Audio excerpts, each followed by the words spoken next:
What if the deadliest wave in human history began not with a roar, but with silence?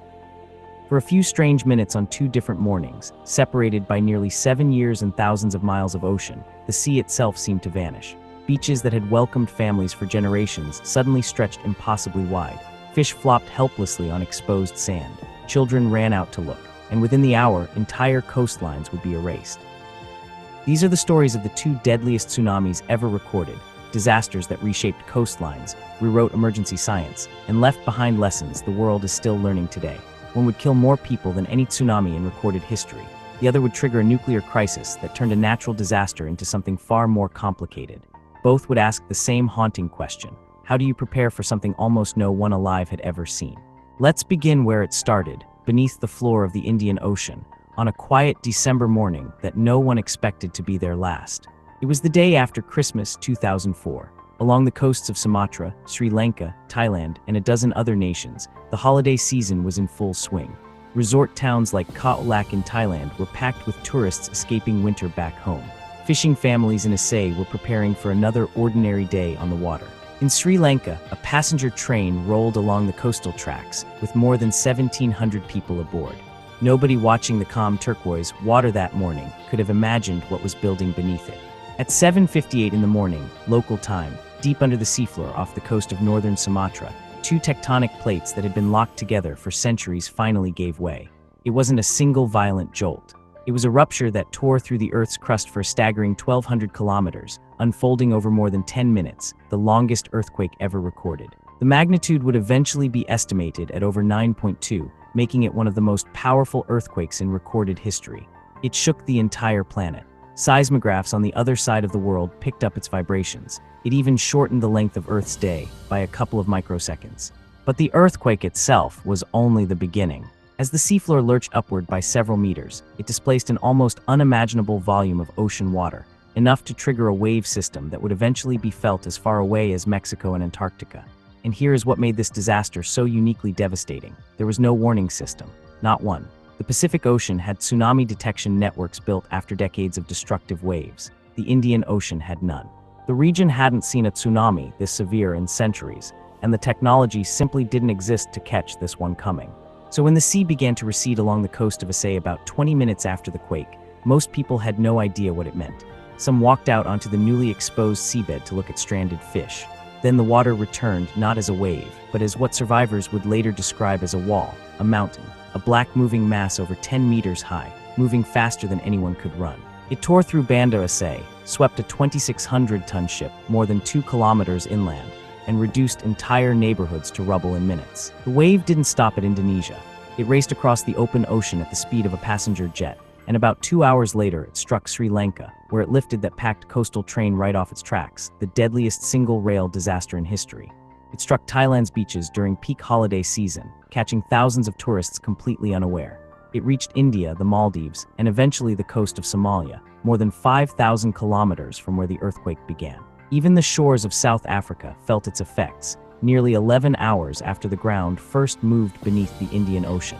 Not everyone was caught helpless. On the Indonesian island of Simelu, near the epicenter itself, generations-old folklore about an earthquake and tsunami in 1907 had been passed down through families.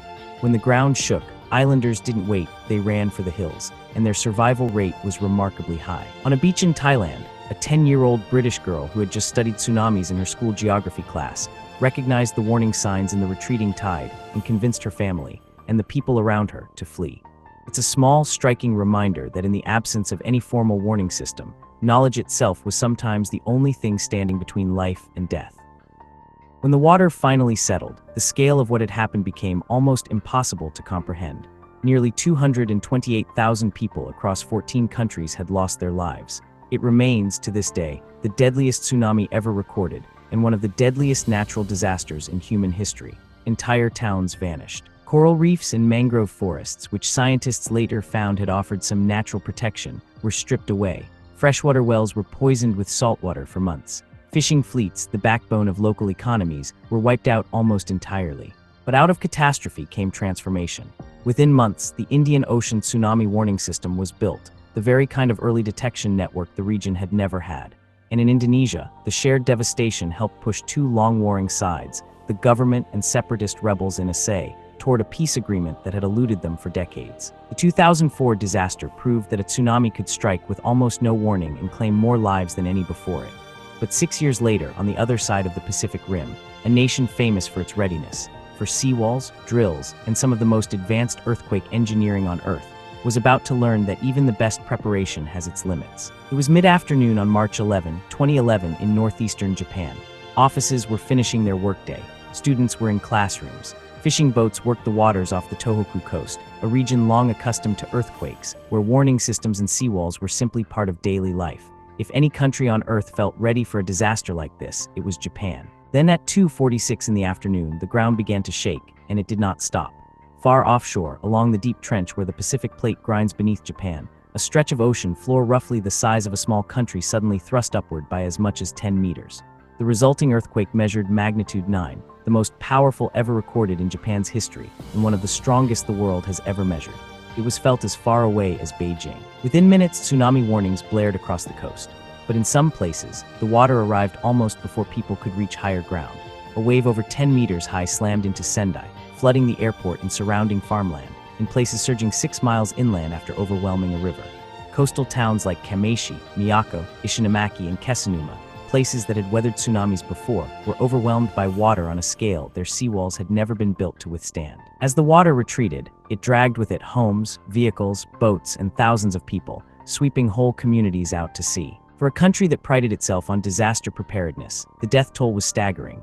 Ultimately, around 18,500 people confirmed dead or missing, with Miyagi Prefecture alone accounting for more than 10,000 of them. More than half of the victims were 65 or older, a sobering reminder that evacuation, however well planned, is hardest for those least able to move quickly. And then came the second disaster, one born not from nature alone, but from the collision of nature and technology. Along the coast, several nuclear power plants had automatically shut down the moment the earthquake struck, exactly as designed. But at the Fukushima Daiichi plant, the tsunami waves did something the engineers hadn't planned for. They knocked out the backup generators meant to keep the reactor cooling systems running. Without power, the cooling failed. Within days, 3 reactor cores began to overheat, partially melting down. Hydrogen explosions tore through containment buildings. Radiation began leaking into the air, soil, and sea. Japanese officials scrambled to respond, ultimately evacuating everyone within a 20-kilometer radius of the plant. What had begun as an earthquake, then became a tsunami, was now also a nuclear crisis, one severe enough to eventually be rated at the highest level on the International Nuclear Event Scale, placing it alongside Chernobyl as one of only 2 disasters ever to reach that classification. Some areas around the plant would remain too contaminated to inhabit for years, even decades. The response that followed revealed something remarkable about the country itself. Roughly 100,000 members of Japan's self-defense force mobilized within hours. International search and rescue teams arrived from around the world. Hundreds of thousands of displaced residents moved into shelters and, eventually, temporary housing, as the government committed well over $100 billion toward rebuilding the region. It would take years, in some places, more than a decade, for the coastline to recover, and for the question of what to do with contaminated land and displaced communities to find any real resolution. 2 disasters, 2 oceans, 2 very different failures, one of warning, one of infrastructure built to withstand nature but not quite enough of it. In 2004, the world learned what happens when a wave of unprecedented scale meets a region with no way to see it coming. In 2011, the world learned that even the most prepared nation on Earth can be pushed past the edge of its own defenses, and that when disaster strikes a modern, technological society, the consequences don't end when the water recedes. Together, these 2 events reshaped how humanity thinks about the ocean.